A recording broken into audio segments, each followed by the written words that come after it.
Good morning. This is Scott Cullen here. I'm the editor-in-chief of the Cannata Report. It's time once again for Fridays with Frank. And before I bring Frank out and his special guest today, don't forget to like, subscribe, comment, and if you want to ask Frank a question, send them to Frank and he'll answer those on a future episode. So Frank, how are you doing today? What's on your mind and who do you have with you today? Well, we have a very, very special guest, which I'm so pleased he would wanted to sit with us and have a chat. The gentleman's name is Austin Vanchieri, who is the CEO of Visual Edge IT, as I think they prefer to call themselves. And I would just like to say welcome to Austin and say thank you for taking the time to be with us this morning. Thank you, Frank. Pleasure to be here.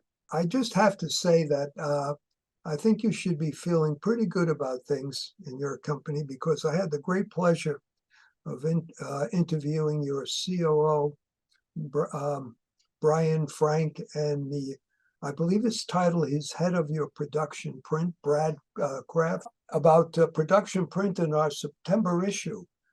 And it was so impressive that I was kind of blown away. I said, whoa, these guys are doing pretty good.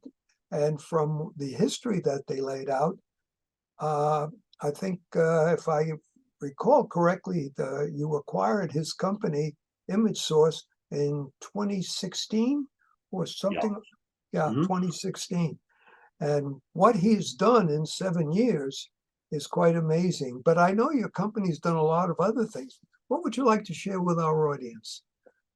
Yeah, sure. Just by way of some background on that particular point, I think it's a very good example, in our business about how to do something right when you think you're ready. Because Brad had been successful in production print, with the high-end Xerox machines for quite some time. And they had the talent and they knew how to do it.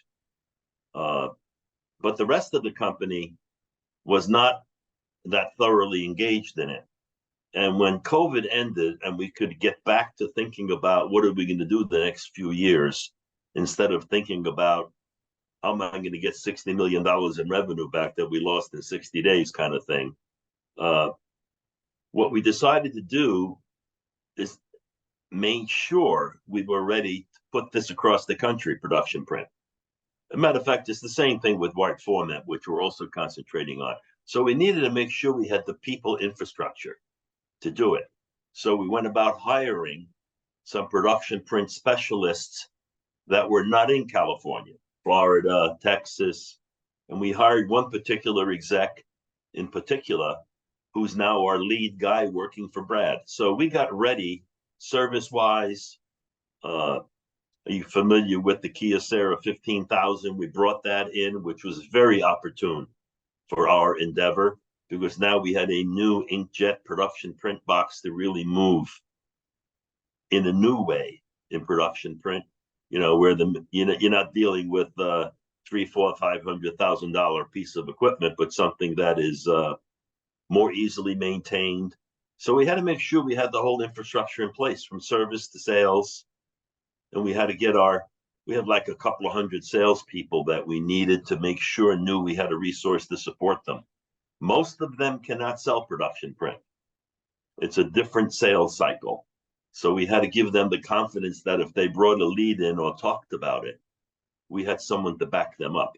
So that was the main, I think, key ingredient to doing it well. We had to get ready. And, get ready was about 9 months. And Brad in California still kept doing a great job. But now I think we have something like $35 million in production print outlooked for the next 6 months or so.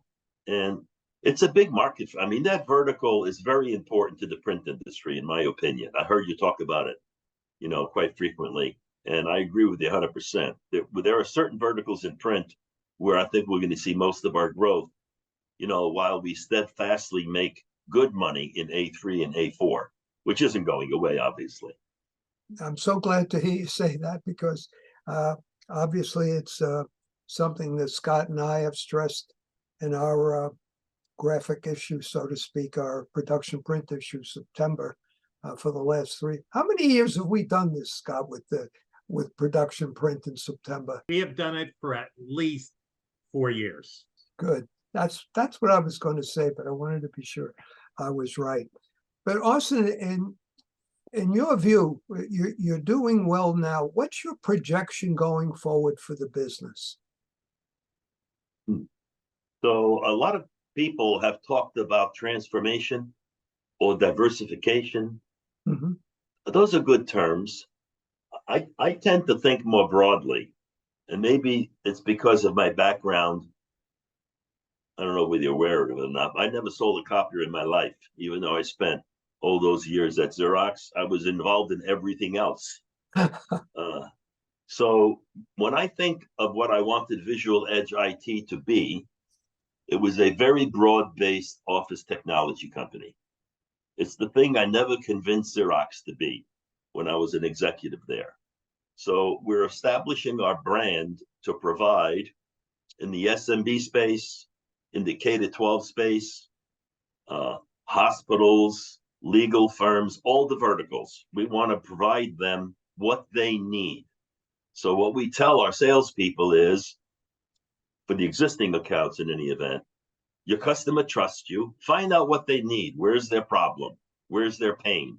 And most of the time they talk about, recently, they'll talk about security and IT services.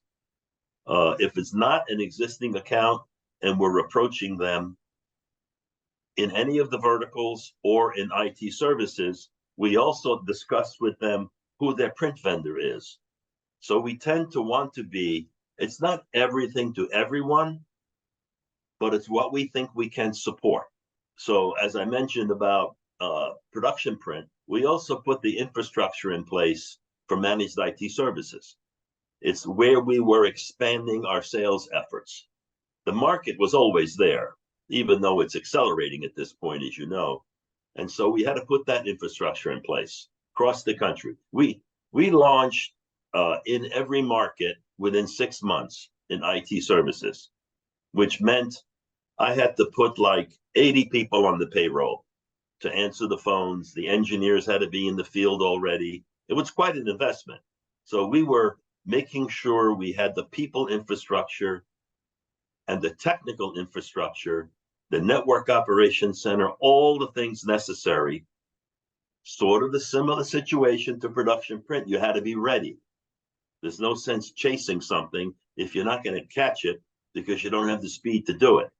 And the speed to do it means you have the infrastructure in people and hard architecture to do it. So I think we're becoming what I've always wanted to be, which is a total technology service provider. So it is an MSP. It is an MSP. It is a print provider. We do manage print. It sounds like we do everything. We don't. We concentrate in each of these areas where we think we have the skill set. And if we're missing the skill set, we don't do it. And that's basically what our philosophy is. That's very succinct, and I think it's from what we see in terms of the people in your organization that we've had the opportunity to converse with, it's a fairly consistent message, and that's always a good thing to see. You're all singing off the same sheet of music. So again, I'll close with our congratulations to you. A great job in terms of building that organization, and wish you continued success. Thank you so much, and very happy to be with you today.